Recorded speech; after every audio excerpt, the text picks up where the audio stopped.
परमात्मा का स्मरण, रीढ़ की हड्डी सीधी।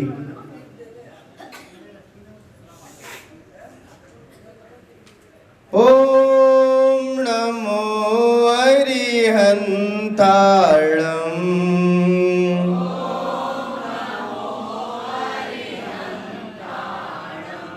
ओम नमो सिद्धाणं।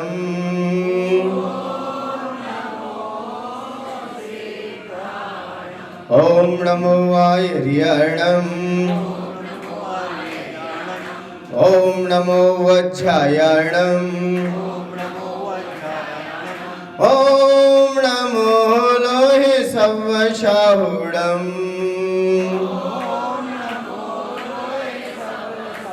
ओम नमो लोहे सवशाहुणं।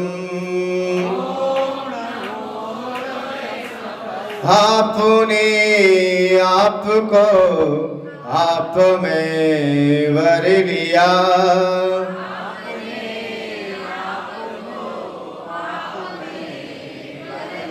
चेतना को स्वयं ही प्रखर कर लिया।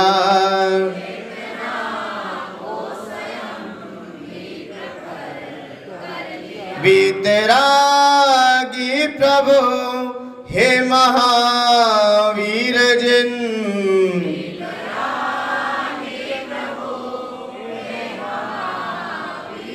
आदिनाथ प्रभु तुम हो तारण तरण।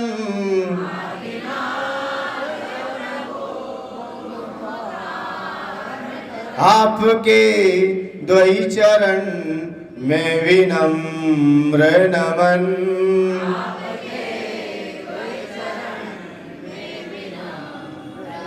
निर्विकारी हुए वस्त्र अंबर किए।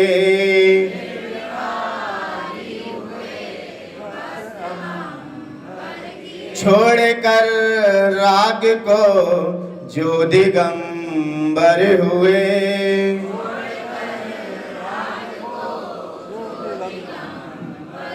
हे विराग गुरु दो विरागी नयन।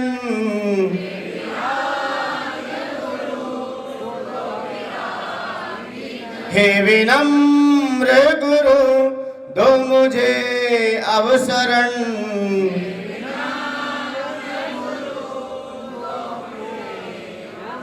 है नमन दे शरण दो समाधि मरण।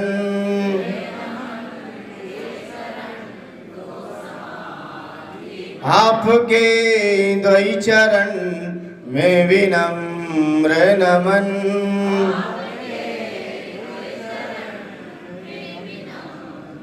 जय बोलिए अनंतानंद सिद्ध परमेष्ठी भगवान की। प्रथम तीर्थंकर श्री ऋषभनाथ भगवान की। देवाय दिव्य चिंतामणि पासनाथ भगवान की। धर्म तीर्थ शासन नायक अंतिम तीर्थंकर भगवान महावीर स्वामी की। आचार्य भगवंत गुरु श्री मानतुंग महामुनिराज की। आचार्य भगवंत गुरु श्री विराट सागर जी गुरुदेव की। मम दीक्षा गुरु आचार्य भगवंत गुरु श्री विनम्र सागर जी गुरुदेव की। अहिंसामयी जैन धर्म की।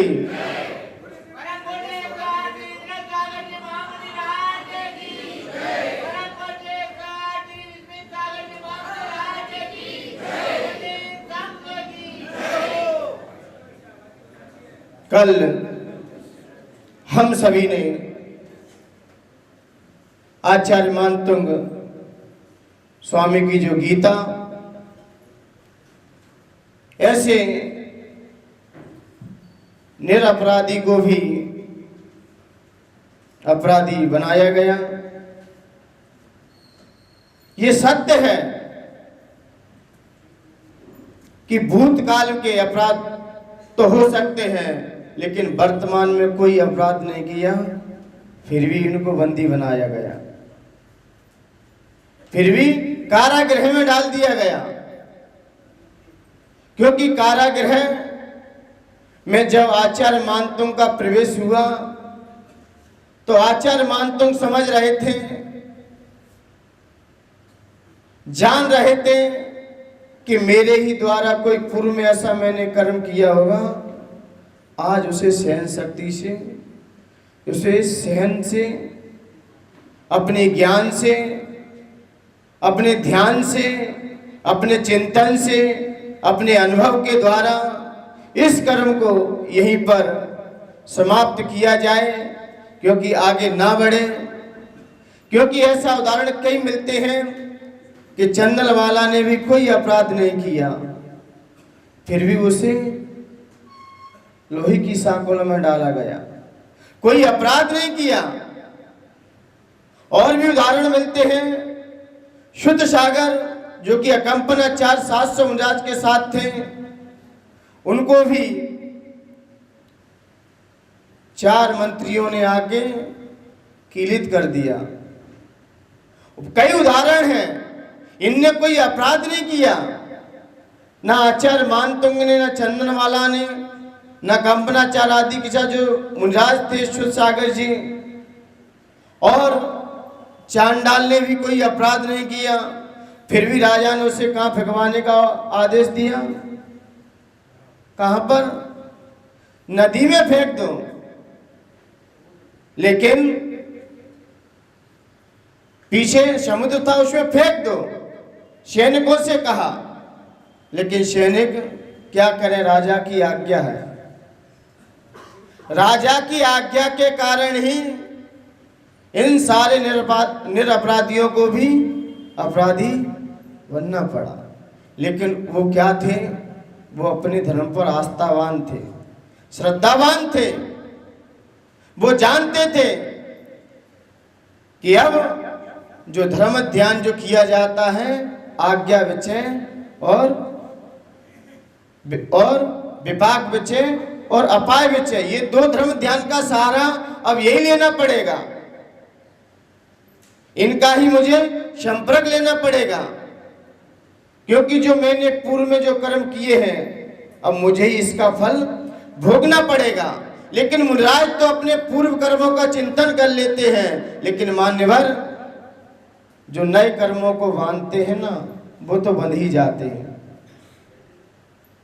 वो तो बंध ही जाएंगे। इसलिए मान्यवर आचार्य मानतुंग कर्नाटक देश से आए थे, कर्नाटक के निवासी थे और धार जिले के प्रवासी हो गए। जाति से ब्राह्मण थे। आचार्य मानतुंग कौन थे? जाति से ब्राह्मण थे, लेकिन उन्होंने सबसे पहले श्वेतांबर दीक्षा ली। 7वीं शताब्दी में ये रचना हुई, लेकिन सबसे पहले कौन सी दीक्षा ली इन्होंने? श्वेतांबर थे। इसलिए भक्तांबर स्तोत्र दिगंबर भी लोग पढ़ते हैं और श्वेतांबर भी पढ़ते हैं। और कोई स्तोत्र पढ़े या ना पढ़े, लेकिन भक्तांबर स्तोत्र दोनों जगह मान्य। बस अंतर इतना है कि वहां पर 44 छंद हैं, लेकिन अपने यहां कितने हैं? 48 नहीं, मैं आपको 52 पढ़ाऊंगा, 4 और पढ़ाऊंगा।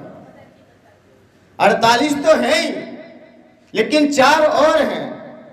लेकिन 48 की रचना आचार्य मानतुंग ने की है। उपसहार में शायद लगता है किन्हीं आचार्यों ने भी अपनी कलम चला दी है। लेकिन यहाँ कितने छंद हैं अपने पास? 48। वहां पर कितने हैं? क्योंकि वहां पर कुछ छंदों को रोका गया है। 32वां नहीं मिलेगा वहां पर, 33वां नहीं मिलेगा, 34 नहीं मिलेगा, 35 नहीं मिलेगा। ये 4 छंद लुप्त हो गए वहां पर, बाकी वही छंद है। लेकिन उन्होंने जान लिया कि निर्वाण की प्राप्ति जब भी होगी तो दिगंबर मुद्रा से ही होगी।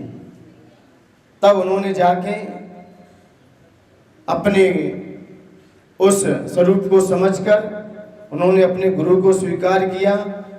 आचार्य मानतुंग के गुरु का नाम अजित सेन था। वहां से उन्होंने उनसे दिगंबर दीक्षा के संस्कार कराए। अजित सेन नाम के उनके महागुरु थे, वो भी प्रखंड विद्वान थे। और जाके उन्होंने दीक्षा ली और फिर जाके दिगंबर को धर्म को स्वीकार किया। आचार्य मानतुंग जब राजा भोज के शासन में आए, बंदी गृह में रहे, उन्हें 3 दिन हो गए। वो ध्यान कर रहे थे, बोले क्या करें अब। 3 दिन हो गए तो सबसे पहले उठते ही उनकी आंखों में दिखाई दिया, उन्होंने देख लिया कि भगवान का समोषण लगा हुआ है, भगवान का समोषण लगा है और समोषण में सबसे पहले इंद्र लोग उन्हें नमस्कार कर रहे हैं। सबसे पहले समोषण में ब्रह्म मुहूर्त में जगे और जैसे ही निद्रा टूटी और जाते ही भगवान का स्मरण किया, देखा कि सारे देवगण भगवान के चरणों में नतमस्तक हो रहे हैं, झुक रहे हैं, नम्रीभूत हो रहे हैं। इसलिए वहीं से उनके मुख से क्या निकल गया? भक्तांबर। ये भक्तांबर शब्द स्तोत्र इसलिए फेमस है क्योंकि इसका पहला शब्द ही भक्तांबर है। एक ही भाव स्तोत्र, पहला शब्द क्या है? कल्याणवंद स्तोत्र, पहला शब्द क्या है? जो इसलिए इसका नाम भक्तांबर पड़ गया है। वैसे इसका नाम है आदिनाथ स्तोत्र। ये कौन सा स्तोत्र है? आदिनाथ। आदिनाथ को क्यों स्मरण किया? अब ये तर्क नहीं दे सकते, भगवान कोई भी हो सकते हैं।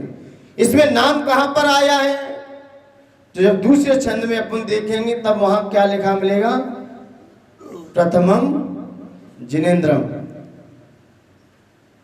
उसमें ही आएगा ना, उसमें क्या आएगा? प्रथमम जिनेन्द्रम।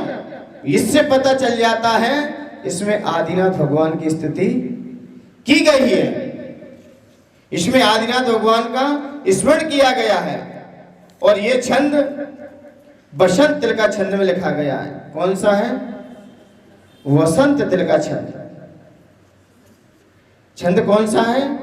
बसंत तिल का। और बसंत तिल का की विशेषता है, इसकी विशेषता कुछ हटके हैं। इसमें एक पंक्ति में 14 अक्षर, कितने? 14 अक्षर और 21 मात्राएं होती हैं एक पंक्ति में। कितने? 14 अक्षर और 21 मात्रा। एक छंद में कितनी हो जाएंगे? 14 चौक 56, 56 अक्षर और 21 चौक 84, 84 मात्राएं एक छंद में। एक लाइन में क्या है? 14 अक्षर और 21 मात्राएं। पूरे भक्तांबर स्तोत्र में 2688 अक्षर हैं। पूरे भक्तांबर स्तोत्र में कितने अक्षर हैं? 2688। मात्राएं कितनी हैं? 4032। आप वहीं से लगाते जाइए, क्योंकि आपको 14 दे दिया, 21 दे दिया, इंटू करते जाइए, आपको सब कुछ वहीं से अवगत हो जाएगा। यह बसंत तिल का छंद अपने आप में बसंत लहर को बिखराता है, हमारे जीवन में कई प्रकार की ऊर्जाओं को भरता है। बसंत तिल का छंद की एक विशेषता है, इसमें ये माधुर्य है, इसके प्रत्येक अक्षर मोती का काम करते और प्रत्येक अक्षर मंत्रों से भरे पड़े हैं। जब इनकी व्याख्या अपने सामने आएगी, एक एक छंद की, एक एक शब्द की, कहां पर कौन सा मंत्र का ध्यान करने से, कौन सा बीजाक्षर करने से हमारे दिमाग की मेमोरी बढ़ती है, हमारे दिमाग का विषय और इलाज होता है। ये विषय अपन आगे क्रम से मिलता चला जाएगा, क्योंकि ये छंद तगड़ भगड़ जगड़, ये संस्कृत व्याकरण में सूत्र मिलता है। तो वहां पर इसमें 7 ही दीर्घ होते हैं और 7 ही लघु अक्षर मिलेंगे। इसमें 21 अपन ने क्या जानी? मात्राएं। तो इसमें दीर्घ कितने हैं? 7। और रस्व और लघु कितने हैं? 7 मात्राएं। दीर्घ कितने मिलेंगी आपको? 7 दीर्घ मात्राएं और लघु 7। इस प्रकार 14 अक्षर का प्रमाण था। और इसका तगड़ भगड़ जगड़ ये संस्कृत से लिया है। मतलब तगड़ का मतलब एक त्राने का प्रतीक भी है। ये स्तोत्र त्राने का प्रतीक है। भगड़ ये भक्ति का भी प्रतीक है और जगड़ जागरूकता का भी प्रतीक है, जागरूकता से भरा पड़ा है, जागरूकता है इसके अंदर। तो इसीलिए ये छंद हुआ। अब विषय अपन आगे पढ़ने के लिए तैयार होते हैं। जहां जहां जो विशेषता आएंगी आपको क्लियर होती चली जाएंगी।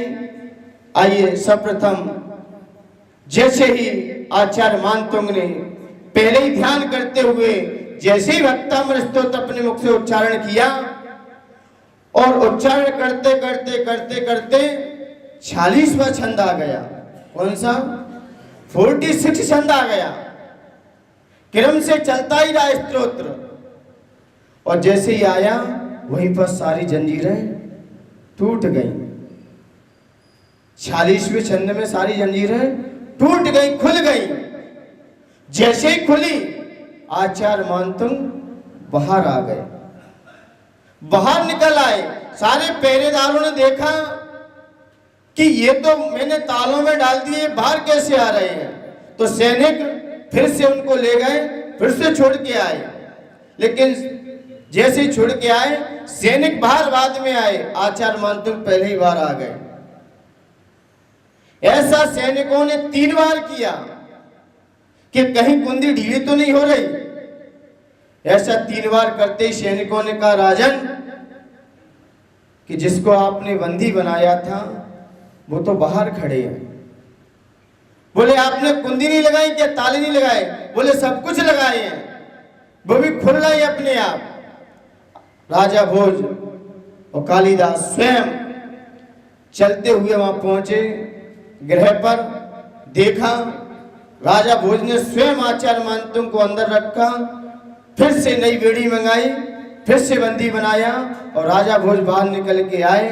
उससे पहले फिर आचार्य मानतुंग आ गए।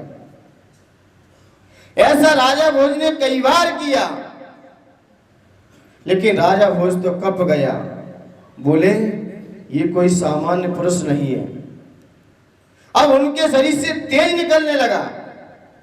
तब तो वो छू भी लेते थे, अब तो छूने में भी राजा भोज के हाथ पैर कांप रहे थे, कांपने लगे। बोले अब इनको कैसे छुए? तो कालिदास ने कहा अभी देखते इनकी शक्ति को मैं।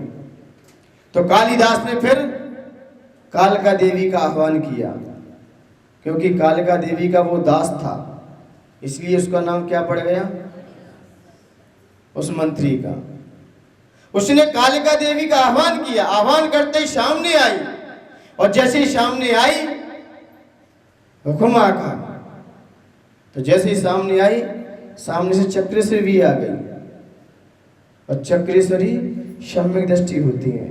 जितने भी भगवान के यक्ष यक्षिणी हैं नियम से सम्यक दृष्टि है।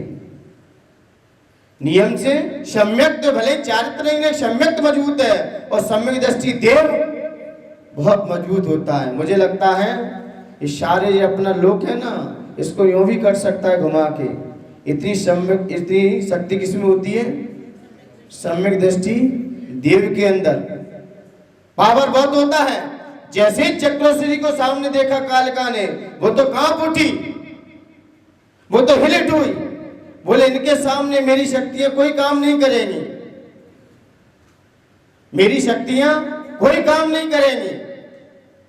तो जैसे ही कालिका ने देखा, हाथ जोड़ के बोले आप ही निपटो इनसे, तो क्योंकि इनसे मैं पंगा नहीं ले सकता।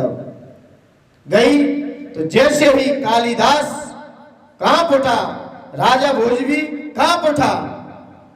राजा भोज ने आचार्य मानतुंग से क्षमा याचना की कि भगवान मुझसे बहुत बड़ा अपराध हो गया, बहुत बड़ा मैंने पापों का बंद कर लिया है, क्योंकि पुरुष से बोध हो गया कि देव शास्त्र गुरु की अवहेलना करने से निदत्ति निकाचित जैसे कर्मों का बंद भी इनसे ही होता है, इनसे ही होता है। आचार्य मानतुंग ने भी जान लिया कि मैंने भी कोई ना पूर्व में कोई ना कोई अपराध किया होगा, इसलिए आज मुझे ये सजा मिल रही है, क्योंकि मैंने कहीं ना कहीं देव शास्त्र गुरु की कहीं अवहेलना की होगी। भले ही जाति स्मरण नहीं हो रहा है, कोई किसी को अपराध मिलता है तो पूर्व का कहीं ना कहीं सपोर्ट भी रहता है। अब जिनका हमने अवगुणों का बखान किया है, अब उनके गुणों का मैं बखान करना पड़ेगा। राजा भोज ने पश्चाताप किया, आचार्य मानतुंग के चरणों में लेट गया कि भगवान आज से मैं दिगंबर धर्म को ही अपनाऊंगा। किसको? दिगंबर धर्म को अपनाऊंगा। उस राजा भोज के शासन में उज्जैनी नगरी में कई जिनालय खड़े हो गए, कई जिनालयों की उसने स्वयं स्थापना कराई, कई मंदिर बनवाए और संतों की जो भी संत निकले बहुत सेवा में तत्पर हो गया। वहीं से आचार्य मानतुंग ने ये स्तोत्र आके फिर किसी तामपत्र पर आके लिख दिया, लेकिन कारागृह में लिखा नहीं था क्योंकि वहां कोई पेन कॉपी नहीं थी, न कोई बस चिंतन किया था। और बाहर आके इस स्तोत्र को लिपिबद्ध कर दिया और पहला छंद जैसे ही लिखा और जैसे ही लिखते ही उसमें सबसे पहले भगवान का स्मरण करते हुए पहले छंद मुख से मुखरित होने लगा, अपने आप निकलने लगा। क्योंकि आचार्य मानतुंग 6 खंड के ज्ञाता थे, कोई अनपढ़ नहीं थे, 6 खंड के ज्ञाता थे। आपने 60 खंड आगम नाम सुना है कि नहीं सुना है?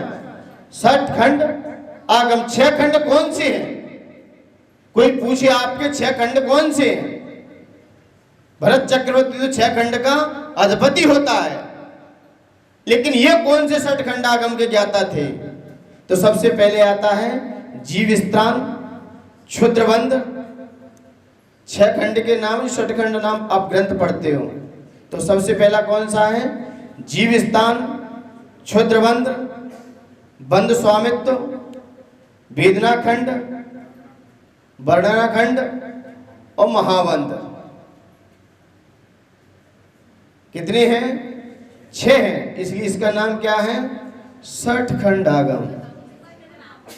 60 खंड आगम, जीवस्तान, क्षुद्रबंध, बंध स्वामित्व, वेदना खंड और वर्णा खंड और महाबंध, ये 6 खंड के आचार्य भगवंत ज्ञाता थे, पारंगत थे। लेकिन जैसे ही भक्तामर स्तोत्र सामने उन्होंने लिखा, जाना, इसलिए इसमें मंगलाचरण करते हुए इसमें यह विशेषता है सिर्फ मंगलाचरण में कि इसमें एक साथ 2 छंद एक साथ लिए गए हैं, इसमें 2 छंद एक साथ आए हैं, इसलिए इसका नाम क्या है? युग्मम। 2 छंद एक साथ निकल के अर्थात उसे क्या कहते हैं? युग्मम। युग्मम। और 3 श्लोक एक साथ आए, विशेषतम। 3 छंद एक साथ लिख के आएंगे और 3 छंदों का अर्थ एक साथ निकाला जाएगा, तब समझ में आए। तो उस 3 छंद के मंगलाचरण को क्या कहते हैं अपन? विशेषतम। और 4 श्लोकों में छंद आए उसे कलाप कहते हैं। कलाप इस संस्कृत से है, कलाप कहेंगे। 4 श्लोक एक साथ लिखे जाएंगे, तब उसका अर्थ निकलेगा कि क्या कहना चाहते थे इसमें आचार्य। छंद में हम ज्यादा अक्षर मात्रा कम पढ़ नहीं सकता, उतनी देनी पड़ेगी, लेकिन अर्थ ज्यादा है तो फिर ज्यादा लिखना पड़ता है। तो 4 छंद में 4 छंद लिखे जाएंगे तो उसे कलाप कहेंगे। और 5 श्लोक में लिखे आए तो कुल क्रम क्या आएगा? कुल क्रम। कुल क्रम निकल के आएगा। लेकिन भक्तामृत स्तोत्र युगम है, क्योंकि 2 छंद एक साथ बोले जाएंगे तब इसका अर्थ निकल के आएगा कि आचार्य मानतुंग इस छंद में क्या कहना चाहते थे। तो इसलिए छंद पढ़ने के लिए तैयार होते हैं। छंद पढ़ने के लिए तैयार है कि नहीं? को निकाल लीजिए, किताब सब अपनी अपनी निकाल के रखें। भक्तामर प्रणत मौलिमणि प्रभाण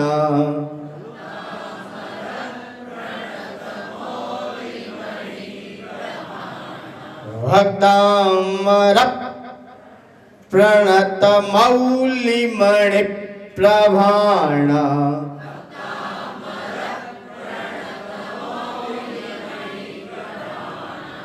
मौली है कि मौली है? मौली तो नहीं है। माँ लिखो और बड़ा ऊ लिखो।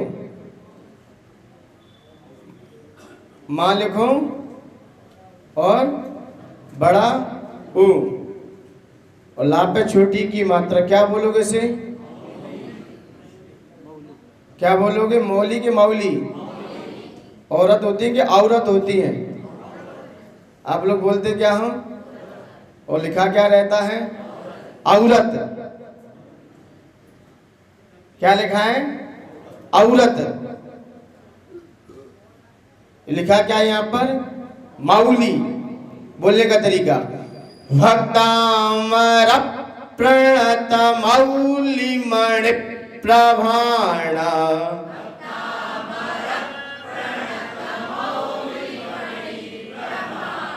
मणि प्रभाण। ये संयुक्त अक्षर है। संयुक्त अक्षर पर आने पर, संयुक्त अक्षर किसे कहते लिख लो, दो व्यंजन प्लस एक स्वर बराबर संयुक्त अक्षर। दो व्यंजन, क्योंकि व्यंजन बेटा है और स्वर पिता है। दो व्यंजन प्लस एक स्वर बराबर संयुक्त अक्षर या स्वराघात। संस्कृत भाषा में क्या बोलते हैं? स्वराघात हो गया है। और वैश्य भाषा में क्या बोलेंगे? संयुक्त अक्षर। संयुक्त अक्षर लिख लिया। किसे कहते हैं? दो व्यंजन प्लस एक स्वर। दो व्यंजन एक ही नहीं, प्रा में इसमें पा आदा है कि रा आदा है? प्रा में क्या आदा है? पा आदा है कि रा आदा है? कि दोनों ही आदे हैं? प्रा आदा है कि रा आदा है? हैं? रा आदा है और पा पूरा है। रा आधा होता है तो ऊपर चढ़ता है, ध्यान रखना। रा आधा होगा तो ऊपर चढ़ेगा। रेप शोर विसर्जनी, रेप ऊपर जाएगी विसर्ग की, क्योंकि रा आधा है। इसमें पा आधा है, रा पूरा है। इसमें क्या है? प्रकाश वाले प्रा में आधा पा है, रा पूरा है। तो आधा पा और रा, इसकी स्पेलिंग क्या बनेगी? P R A. स्पेलिंग क्या बन रही है? P R A. तो आर पे तो स्वर आ रहा है, पा पे तो आया ही नहीं, तो पा आधा हो गया। तो इसमें क्या है? पा आधा है और रा पूरा है, तो रा में स्वर है। आधा कोई भी अक्षर होगा मुंह में ही रह जाएगा, बाहर नहीं निकलेगा। जब भी बाहर आएगा तो स्वर सहित आएगा। व्यंजन बाहर जब भी निकलता है स्वर सहित होता है, और स्वर रहित व्यंजन अंदर ही हो जाता है, क्योंकि व्यंजन खाया जाता है और स्वर गाया जाता है। वो बाहर आएगा और व्यंजन अंदर ही रह जाएगा। व्यंजन बाहर, व्यंजन जब भी बाहर आएगा तो स्वर सहित आएगा। इसलिए व्यंजन पुत्र है और स्वर पिता है। घर में जब भी छोटा बालक होता है तो पिता की उंगली निकल के ही बाहर आता है। पिता की उंगली पकड़ता है तभी वो बाहर आ पाता है। तो इसलिए ये संयुक्त अक्षर है। यहाँ पर जोड़ देने के लिए दो शर्तें। कहाँ पर जोड़ देना है? तो लिख लीजिए, छोटा आ, छोटी ई और छोटा ऊ। अब बताओ, अल्फाबेट पढ़ाना पड़ रहा है। छोटा आ, छोटी ई और छोटा ऊ। 5 ह्रस्व शब्द होते हैं। 5 क्या होते हैं? ह्रस्व स्वर होते हैं। 5 होते हैं ना, पूर्व, ह्रस्व, परो, दीर्घ। जो पूर्व के शब्द हैं वो ह्रस्व हैं, वो ह्रस्व स्वर हैं। यदि ह्रस्व स्वर के संयुक्त अक्षर के पूर्व कोई 5 ह्रस्व शब्द आ जाए, वहीं पर जोड़ देना है। संयुक्त अक्षर के पूर्व कोई 5 ह्रस्व आ जाए, छोटा आ, छोटी ई, छोटा ऊ, और संयुक्त अक्षर इसके बाद आ रहा है तो यहीं पर जोड़ देंगे। संयुक्त अक्षर के पूर्व कोई 5 ये ह्रस्व शब्द आ जाए, वहीं पर जोर देना है, अन्यथा कहीं जोर मत देना। विसर्ग लगा हो तो जोर मत देना, दीर्घ हो तो जोर मत देना। यहां पर जोर देने की आपको आवश्यकता नहीं है, यहां पर जोर नहीं देना है। जोर कहां देना है? जहां पर ह्रस्व शब्द आ जाए। अब यहां पर ह्रस्व आया कि नहीं आया है? भक्तामरप, रा की स्पेलिंग क्या है? आर ए, तो इसमें ह्रस्व है कि नहीं? प्र आ गया तो यहां पर जोर देना पड़ेगा। ऐसे ही मणिक, छोटी ई आ गई तो यहां पर अपन ने क्या दिया? जोड़ दिया, इसलिए जोड़ देते हैं, अन्यथा कहीं जोड़ नहीं देना। और भक्तामर में कुछ नहीं है, सिर्फ झटके ही ज्यादा हैं। क्योंकि कहते हैं ना दुकानदार, जो जितना ज्यादा झटके देना जानता है वही माइंडेड कहा जाता है। तो इसलिए वक्तामर सूत्र कब काम करता है? क्योंकि सारे शब्द जब मुख से बोले जाते हैं तो पूरा करंट दौड़ता है शरीर में। कहाँ तालू पे देना है जोर, कहाँ दंती पे देना है, कहाँ मूर्धन है, ये सारे शब्दों का क्रम से खोलूंगा मैं। लेकिन अभी संयुक्त अक्षर और पूर्व ह्रस्व ये शब्द समझ लीजिए कहाँ जोड़ देना है। अब पढ़ने के लिए फिर से तैयार होते हैं। भक्तामर प्रणत मौलिमणि प्रभाणा,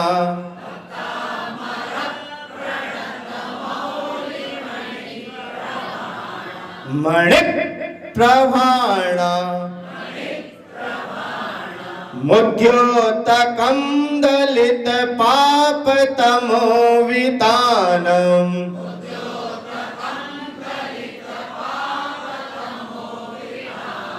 मुद्योतकं दलित पाप तमोवितानम,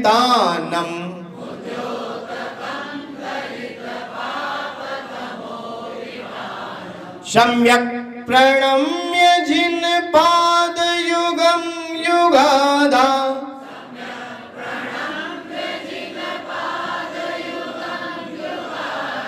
सम्यक प्रणम्य जिन पाद युगम युगाधा,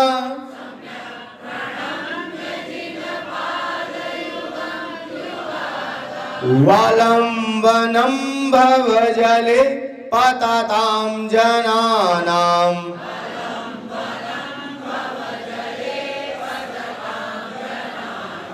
वालंबनम भवजले पततां जनानां,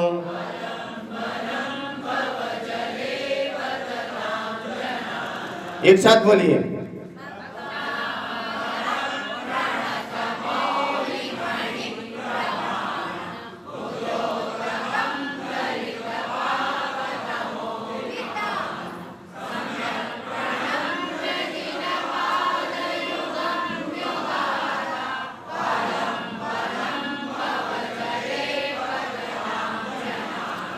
All of you clear? Any problem? Any problem? कहीं प्रॉब्लम कहीं छंद में? All of you clear? Right? कहीं कोई परेशानी तो नहीं आ रही? हाँ, पतताम आ रहा, एक पूछिए कोई शांति से। हाँ, क्या पूछ रहे हैं? कहाँ पर? पतताम, पतताम माँ बोलेंगे। वालंबनम भवजले पततां जनानां,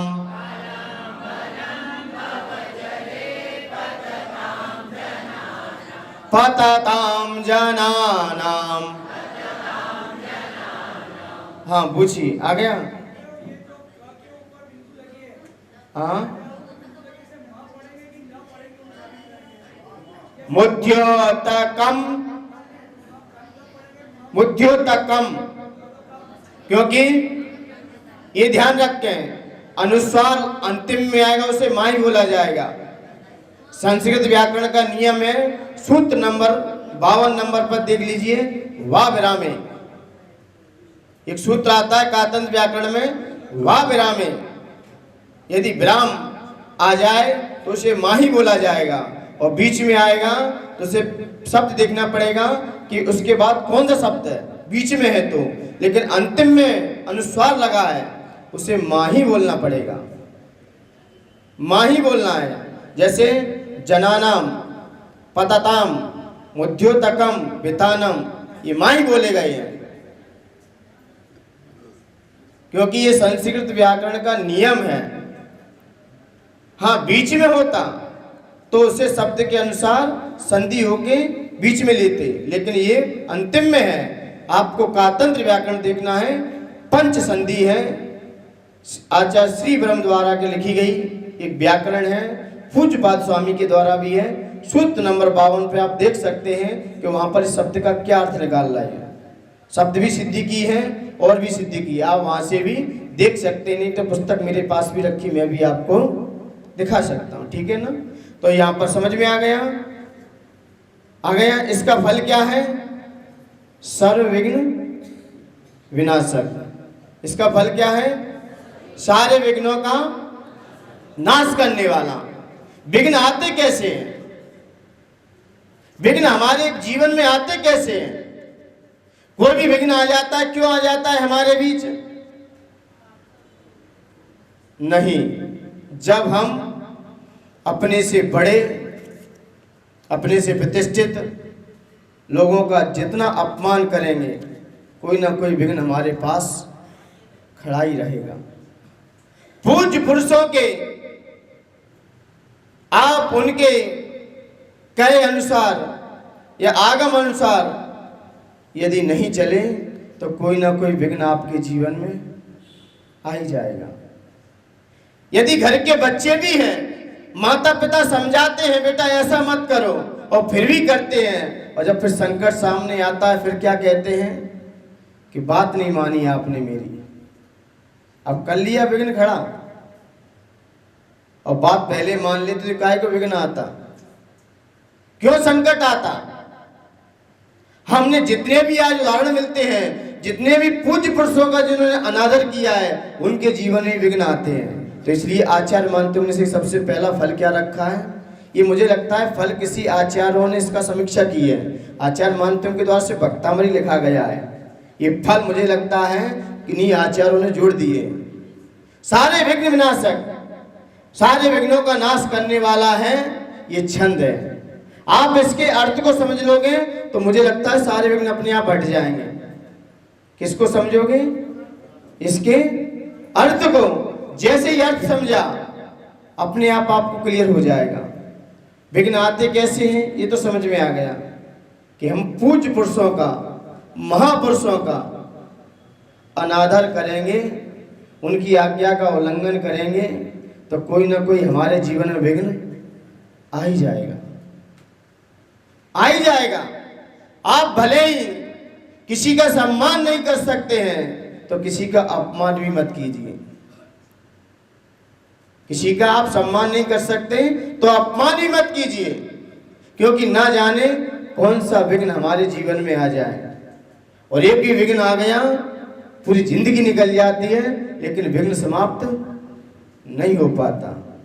इसलिए भूल करके भी पूज्य पुरुषों का आपको जितना गुणानुवाद कर सको उतना कीजिए, लेकिन हमारे द्वारा ना मन से, ना वचन से, ना काय से किसी प्रकार से भी अनादर ना हो जाए, किसी प्रकार से।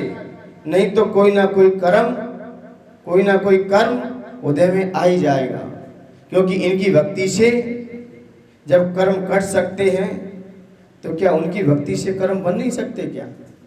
मैंने आचार्य श्री से कहा कि गुरुदेव, जब कोई शिष्यों पे गलती हो जाती है तो हम लोग आपके चरणों में आकर उसका पश्चाताप, उसका प्रतिगमन, उसकी आलोचना, उसकी निंदा, उसकी ग्रह कर लेते हैं, लेकिन कहीं मेरे मन से, वचन से, काय से उन्हीं आचार्यों की अवहेलना हो जाए, उसका प्रायश्चित कौन देगा? जिनसे हमने अपने जो पूर्व में जो पाप किए हैं उनका प्रायश्चित तो हमने कर लिया, अब उनकी अवहेलना हो गई, उनका ही अनादर हो गया, और उसका प्रायश्चित कौन देगा? तो आचार्य ने एक ही बात कही कि जिनके चरणों में रहकर तुम पापों को धो सकते हो, इनके चरणों में रहकर निरति निकाचित जैसे कर्मों का बंध इनकी अवहेलना से होता है। निरति निकाचित जैसे कर्मों का बंध देव शास्त्र गुरु की अवहेलना से होता है, उनके अनादर से होता है। इसलिए मैंने कई बार प्रवचन में कहा है, आप अपने भगवान महावीर स्वामी के सिद्धांतों को अपने जीवन में, सकल देश नहीं हम उतार सकते तो कम से कम एक देश तो उतार ही लें। सुधा संतोष व्रत तो जीवन में ले ही लें, क्योंकि नहीं तो कोई ना कोई अपराध हो गया तो ना जाने कहां जाके हमें भटकना पड़ेगा। कई उदाहरण हैं, अब मैं उदाहरण ज्यादा नहीं रखूंगा। कई उदाहरण ऐसे पड़े हैं कि जिन्होंने मुनिराजों की अवहेलना की, तीर्थंकरों की अवहेलना की, मात्र 22 सेकंड के अंदर एक प्रतिमा को छुपा दिया था, 22 सेकंड के लिए। और उसमें क्या हुआ फिर 22 वर्ष तक क्या करना पड़ा, क्या करना पड़ा, वियोग सहना पड़ा। केवली शुद्ध संग धर्म देवावरणवादो दर्शन मोहस्य, केवली शुद्ध का यदि कहीं अनादर हो गया हो, अवर्णवाद हो गया हो, तो किस कर्मों का बंध होता है? दर्शनावरणी जैसे कर्मों का बंध हो जाता है और ज्ञानावरणी कर्मों का बंध। इनके अवर्णवाद से तो सारे विघ्न इनके ही होते हैं। कोई भी विघ्न आएगा कहीं ना कहीं आपने अनादर किया ही है, और आप सम्मान करोगे, आप उनका सत्कार करोगे तो आपके जीवन में भी कोई भी विघ्न नहीं आ सकता। आ भी जाएगा तो छोटे रूप में होके निकल जाएगा, लेकिन तीव्र नहीं आएगा। तो इसलिए इसका फल क्या है? सर्व विघ्न विनाशक। आइए इसके अर्थ को देखते हैं। भक्तामर प्रणत, भक्त प्लस अमर। भक्त कैसा है? अमर है। अमर भक्त कौन है? अमर भक्त कौन है? अमर भक्त का मतलब ये नहीं है बस सिद्धों को लिया है, यहां सिद्धों की अमर चर्चा नहीं है।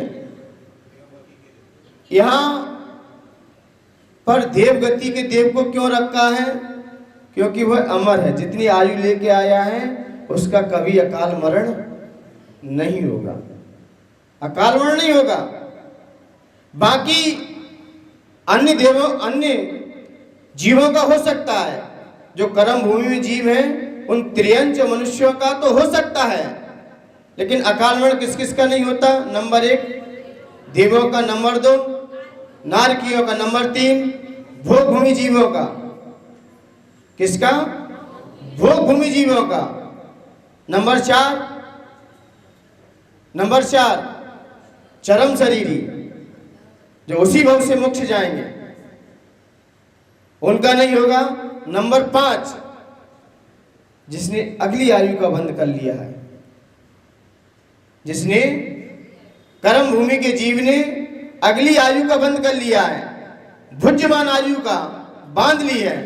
वो बद्धमान आयु, भुज्यमान आयु तो भोग रहा है, लेकिन आगे इसने आयु का बंध कर लिया है।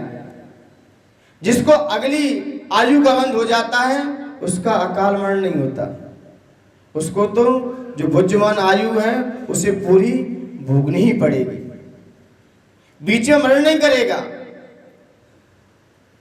बीच में मरण नहीं होगा उसका। तो इसलिए इन 5 जीवों का अकाल मरण नहीं होता, बाकी सारे जीवों का अकाल मरण हो सकता है, होता ही है, ऐसा नहीं हो सकता है। लेकिन यहां पर अमर भक्त उन देवों को कहा है, क्योंकि देव ही है जो भगवान की भक्ति बड़े तहे दिल से करते हैं, बड़ी श्रद्धा से करते हैं, बड़े विनम्रता से करते हैं, और एक गुण को एक बार गाते द्वारा उन गुणों को बखान नहीं करते। तो यहां पर देव लोग क्या है? भक्तामर प्रणत मौली मणि प्रभाणा। क्या? जो देवों के मणि मौली, मुकुट, मणि, जो मुकुट में क्या लगा है? मणि लगा है। प्रणत, झुक रहे हैं। देव लोग भगवान के चरणों में क्या हो रहे हैं? झुक रहे हैं। और फिर क्या हो रहा है? प्रभाणा, प्रकाशमान हो रहा है। कौन? जब देवों के मुक्तों में, अभी लिखना पढ़ना कुछ मैं सब समझ लेना, मैं लिखा बाद में दूंगा, यहीं पर इसको फीड कराऊंगा, आपको याद भी होगा यहीं पर। सिर्फ मेरी तरफ अभी देखते रहो, लिखा पढ़ी बंद कर दो थोड़ी देर के लिए, आ जाएगा आपको। यहाँ पर सिर्फ अर्थ समझ लीजिए। भक्तांबर प्रणत मौली मणि प्रभाणा, देवों के मुक्तों में लगी हुई मणियां कांतिमान हो रही है। झुके हुए देवों के मुक्तों में लगी हुई मणियां क्या हो रही हैं? प्रभाणा, कांतिमान हो रही है। मुद्योतकम, उद्योतकम, दलित, उद्योतकम दलित, बढ़ाने वाला, दलित पाप रूपी, दलित में से दल दिया है किसको? पाप, तमोवितानम, पाप रूपी अंधकार को क्या कर दिया है? दल दिया है। क्या? जो प्रकाशमान, प्रकाश को बढ़ाने वाली जो किरण है, उसने किसको दल दिया है? पाप रूपी अंधकार को क्या कर दिया? उसने दल दिया है। दलने का मतलब जानता ना? दौल दल दो कि चना दल दो? क्या बोलते हैं? दौल को दल दो। दौल दोनों दले जाते हैं, दौल का तो बेसन बनेगा, चने दले जाते हैं, तो चने के क्या कर दिए जाते हैं? दल दिए जाते हैं। तो यहां पर क्या दिया? पाप रूपी अंधकार को दलने वाला। कब? सम्यक प्रणम्य। क्या है? सम्यक प्रणम्य, सही तरीके से, सम्यक तरीके से। जिन पाद युगम युगादा, जिन जिनेन्द्र भगवान पाद, उनके चरण, युगम में दोनों, युगादा जो युग के आदि में हुए हैं, युग के आदि में हुए हैं, ऐसे जिनेन्द्र भगवान के चरणों में मैं नमस्कार करता हूं। वालंबनम, किस लिए नमस्कार किया जा रहा है? किस लिए भगवान के आप चरणों में नमस्कार करते हैं? आपसे कोई पूछे कि आप नमस्कार क्यों करते हो, नमस्कार क्यों करते हो, क्यों करते हो? वंदे तद्गुण, मैं उनके गुणों को पाने के लिए उनके गुणों की क्या कर रहा हूं? वंदना कर रहा हूं। इसलिए मैं उनके गुणों में क्या कर रहा हूं? नमस्कार कर रहा हूं। और नमस्कार ऐसे ही क्यों किया जाता है? आपसे पूछे कि ऐसे नमस्कार क्यों किया जाता है? नमस्कार करते हो तो सर झुकता है, झुकता है कि नहीं झुकता है? सर झुकता है। और कभी कभी ना झुक पाता है तो दोनों हाथ लेते हैं, पैरों में टच करते, कहाँ लगाते हैं? यहाँ लगाते हैं। क्यों लगाते हैं? क्यों लगाते हैं? क्यों लगाते हैं? इसका साइंटिफिक रीजन भी है और आगम से प्रमाण भी है। क्योंकि भगवान के चरणों से और गुरुओं के चरणों से ऊर्जा निकलती है, तो तीन ही स्थान है ऊर्जा निकलने के, जो ऊर्जा बाहर से रिले होती है। एक तो नंबर 1 हाथ की हथेली, नंबर 2 आंख, नंबर 3 पैर का अंगूठा। यहां से ऊर्जा क्या होती है? बाहर निकलती है। और कोई स्पर्श नहीं करते अपन। आप महाराज जी के पास गए, किसी के पास भी गए और आपने कहा नमस्ते महाराज जी, और उन्होंने आपको नहीं देख पाया, तो आपको कैसा लगेगा? हाथ भी उठा दिया लेकिन देखा नहीं है अभी, और देख लिया तो आप क्या कहोगे? संतुष्टि मिल गई। क्यों? क्योंकि आंखें वो चीज है शरीर में, आंखें हमारे फेस को बता देती हैं, हमारे चेहरे को सब बता देती है। आंख से ही पता चल जाता है।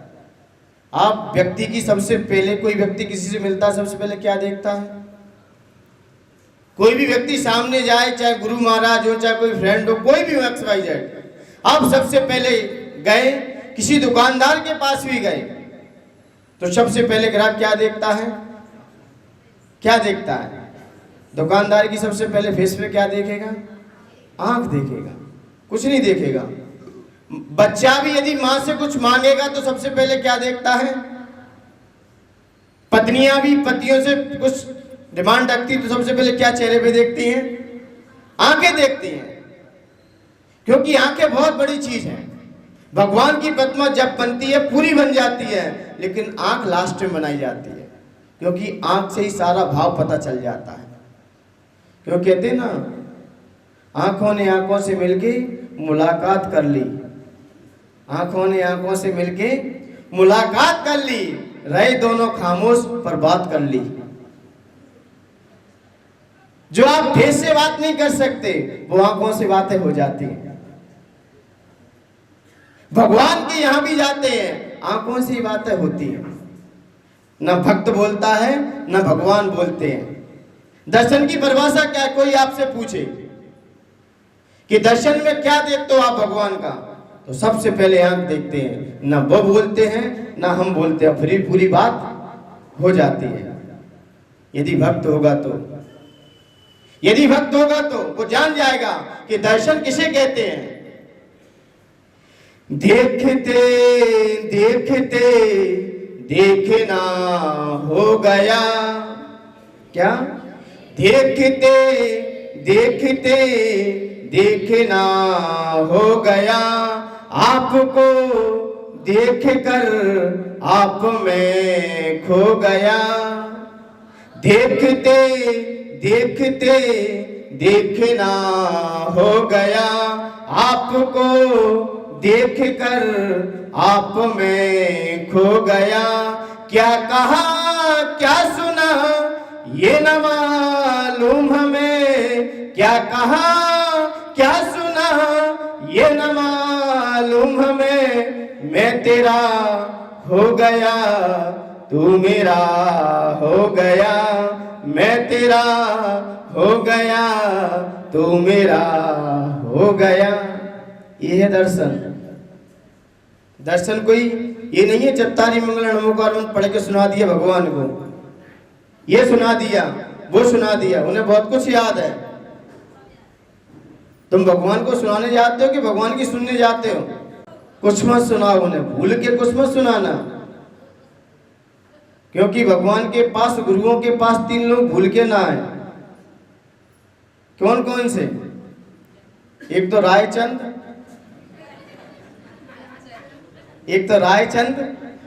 एक ज्ञानचंद, एक गोमचंद।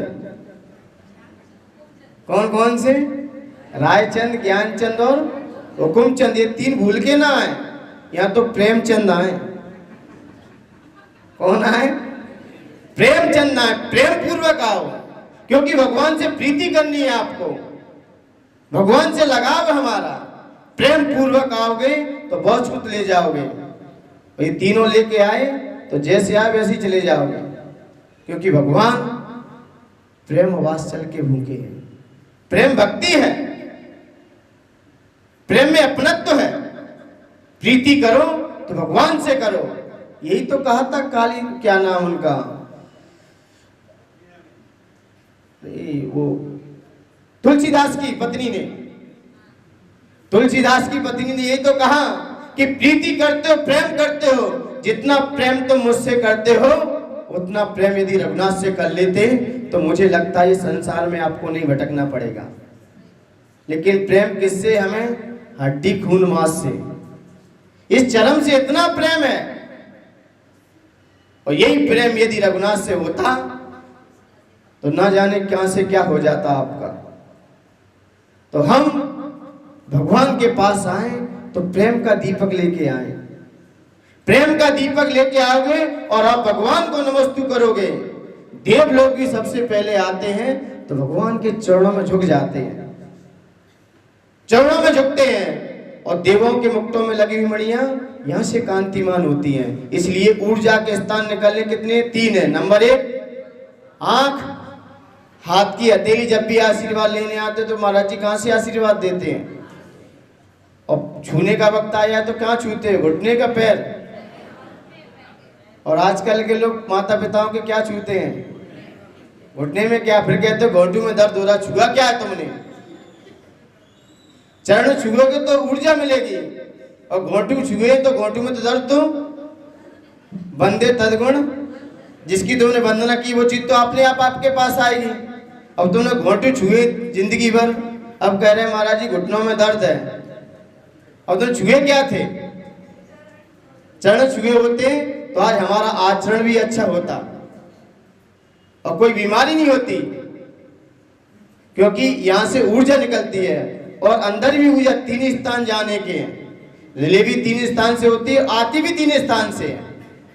नंबर 1 ये वाली पोर से, यहाँ से ऊर्जा आपके हाथ में आएगी और यहाँ से डालोगे अंदर चली जाएगी। इसलिए तिलक यहाँ होता है, क्योंकि यहाँ से ऊर्जा अंदर जाती है और आंखें दोनों काम करती, ऊर्जा जाती भी है और कैच भी करती है। कैच भी करती है। विद्यार्थी कितना भी सामने हो, एक बात ध्यान रखें, जो विद्यार्थी स्कूल में जाते हैं या किसी के पास पढ़ते हैं, मैं कहता हूं आप पढ़ाई लिखाई कर दो वहां पर बंद, जो टीचर पढ़ा रहा है उसकी आंखों में देखते रहो।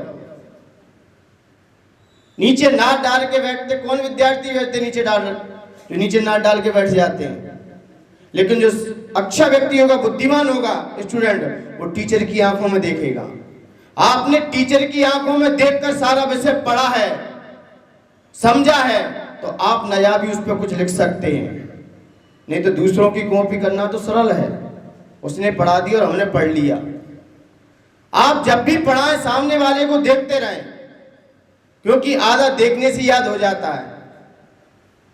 उस समय कॉपी किताब बंद कर दो, घर पे पढ़ लेंगे, लेकिन जो पढ़ा रहा है उसकी आंखों में देखते रहो बस। और जैसे उसकी आंख भर के अपना लिखना चालू कर दो इधर, लेकिन जैसे उसने आंखें सामने कर दी है, वो किसको देखेगा, किसको पढ़ा रहा है। अब आप नीचे नाक डाल के देखोगे, वो विद्यार्थी कभी आगे नहीं बढ़ सकते। आचार्य के पास बैठते, आचार्य यही शिक्षा देते कि जब हम पढ़ाएं तो मेरी तरफ देखो और स्वयं पढ़ो तो किताब की तरफ देखो। और हम पढ़ा रहे तब आपने किताब की तरफ देखा, आप जिंदगी में कभी नहीं पढ़ सकोगे। मैं भक्तामर पढ़ाऊंगा आपको, मैं पढ़ाऊं तब मेरी तरफ देखना, और जब आप पढ़ो, लेकिन उल्टा करोगे आप। जब मैं पढ़ाऊंगा तब किताब की तरफ, और जब आप पढ़ोगे तब, तो मुझे तो याद है पहले से, भूल हो जाएगी। तो मेरी तरफ इधर, क्योंकि आंख बहुत जल्दी कैच करती है। आंख वो चीज है, बॉडी लैंग्वेज की सब कुछ बता देती है।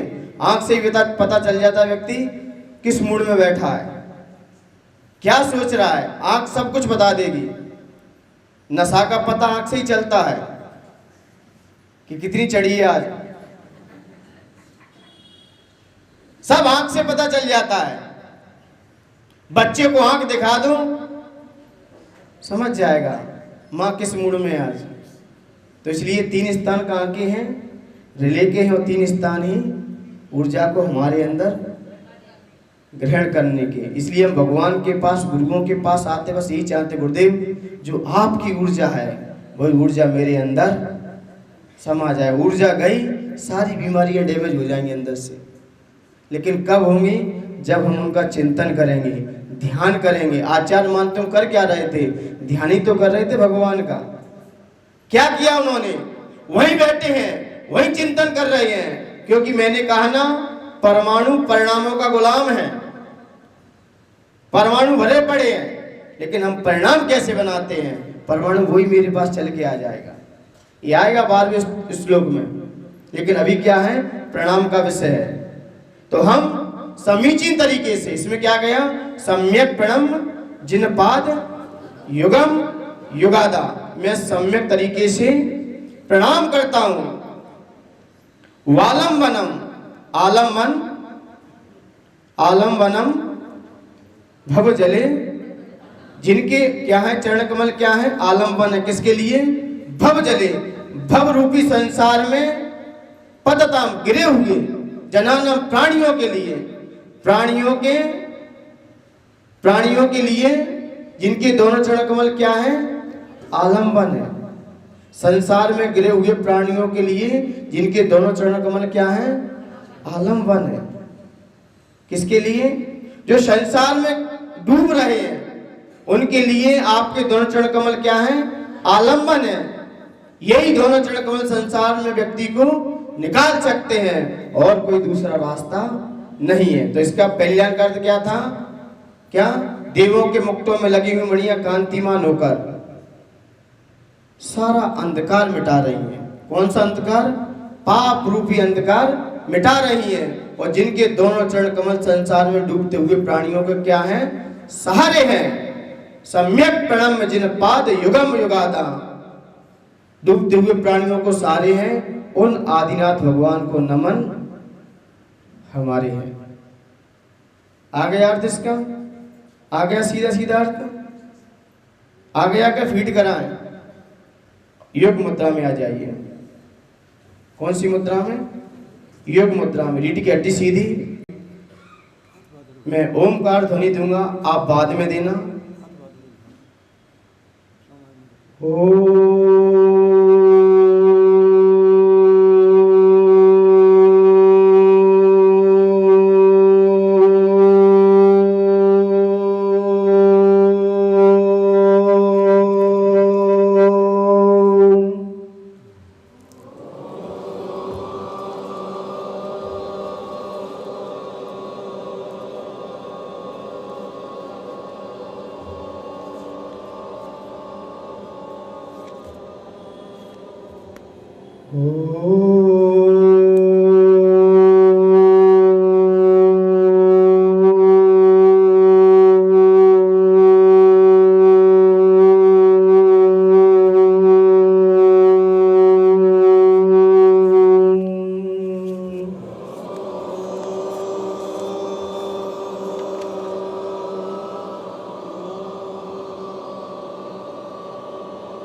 सभी लोग अपनी दोनों आंखें बंद, मन को आज्ञा चक्र पर ले जाइए।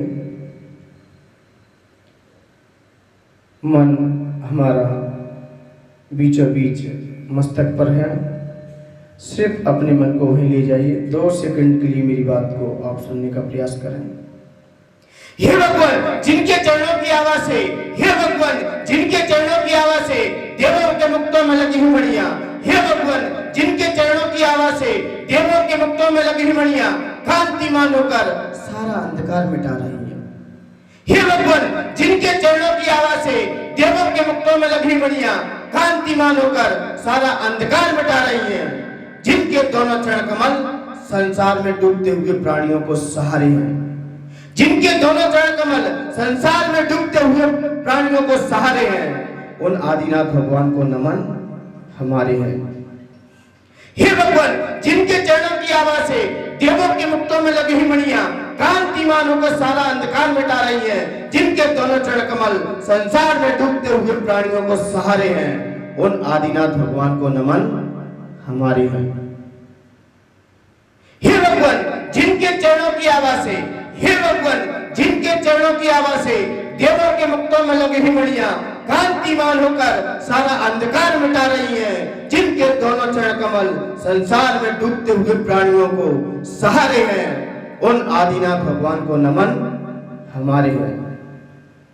मेरे साथ बोलना, हे भगवान। एक साथ बोलिए सभी जोर से, हे भगवान, जिनके चरणों की आवाज से देवों के मुक्तों में लगी हुई मणियां, जोर से बोलिए फास्ट, हे भगवान, जिनके चरणों की आवाज से देवों के मुक्तों में लगी हुई मणियां कांतिमान होकर सारा अंधकार मिटा रही हैं। जिनके चरणों की आवाज से देवों के मुक्तों में लगी मणियां कांतिमान होकर सारा अंधकार मिटा रही हैं। जिनके दोनों चरण कमल संसार में डूबते हुए प्राणियों को सहारे हैं।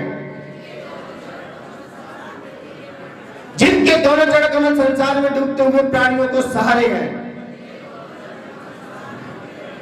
उन आदिनाथ भगवान को नमन हमारे हैं।